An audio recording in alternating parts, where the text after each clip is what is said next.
नमस्कार दोस्तों, आज हम बात करने जा रहे हैं एक ऐसी वीरांगना की जिसने अंग्रेजों के छक्के छुड़ा दिए, एक ऐसी रानी की जिसने तलवार उठाई देश की आजादी के लिए। जी हाँ, मैं बात कर रहा हूँ झांसी की रानी लक्ष्मीबाई की। तो चलिए जानते हैं इस वीरांगना की अद्भुत कहानी।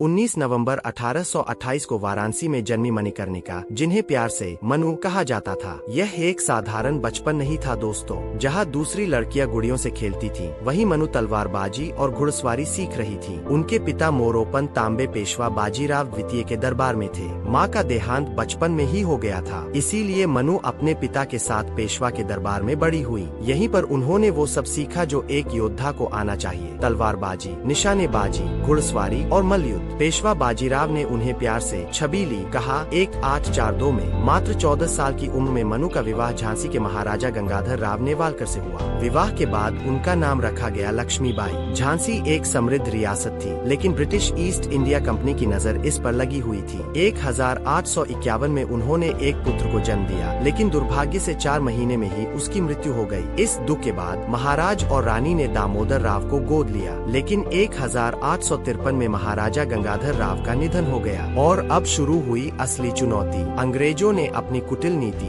डॉक्ट्रिन ऑफ लैप्स लागू की। इस नीति के तहत अगर किसी राजा का कोई प्राकृतिक उत्तराधिकारी नहीं है तो ब्रिटिश सरकार उस रियासत को हड़प लेगी। रानी लक्ष्मीबाई ने साफ शब्दों में कहा, मैं अपनी झांसी नहीं दूंगी।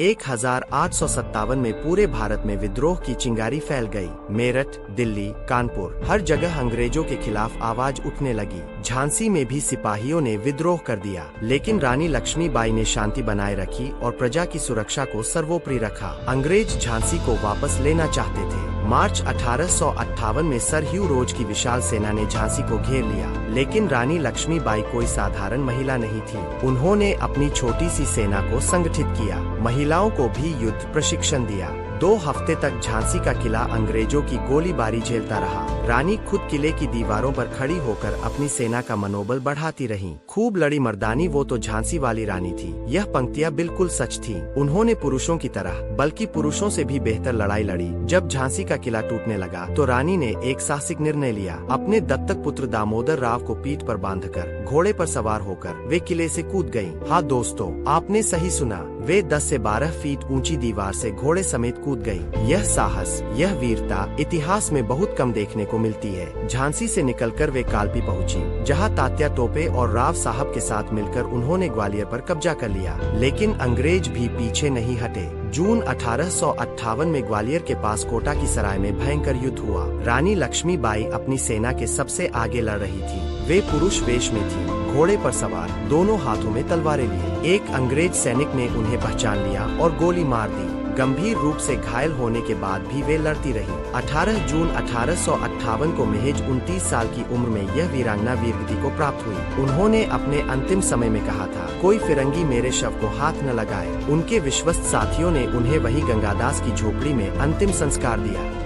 दोस्तों, रानी लक्ष्मीबाई की वीरता को उनके दुश्मनों ने भी सलाम किया। ब्रिटिश जनरल ह्यू रोज ने लिखा, यहाँ भारतीय विद्रोहियों के नेताओं में सबसे बहादुर और सबसे खतरनाक सो गई है। रानी लक्ष्मीबाई केवल एक योद्धा नहीं थी, वे एक कुशल प्रशासक, दूरदर्शी नेता और महिला सशक्तिकरण की पहली प्रतीक थी। उन्होंने साबित कर दिया कि साहस, वीरता और देशभक्ति का कोई लिंग नहीं होता। आज भी झांसी में उनका किला, उनकी मूर्तियाँ और उनकी यादें जीवित है। भारतीय सेना की एक रेजिमेंट उनके नाम पर है। हर साल 18 जून को उनकी पुण्यतिथि पर पूरा देश इस वीरांगना को याद करता है। सुभद्रा कुमारी चौहान ने अपनी कविता में लिखा, बुंदेले हर बोलों के मुँह हमने सुनी कहानी थी। खूब लड़ी मर्दानी वो तो झांसी वाली रानी थी। तो दोस्तों, यह थी हमारी वीरांगना रानी लक्ष्मीबाई की कहानी। एक ऐसी महिला जिसने 29 साल की छोटी सी उम्र में इतिहास रच दिया। उनका जीवन हमें सिखाता है कि अन्याय के खिलाफ लड़ना जरूरी है, चाहे कितनी भी बड़ी चुनौती क्यों न हो। अगर आपको यह वीडियो पसंद आया हो तो लाइक करें, शेयर करें और चैनल को सब्सक्राइब करना न भूलें। कमेंट में बताइए कि आप किस और ऐतिहासिक व्यक्तित्व पर वीडियो देखना चाहते हैं। जय हिंद।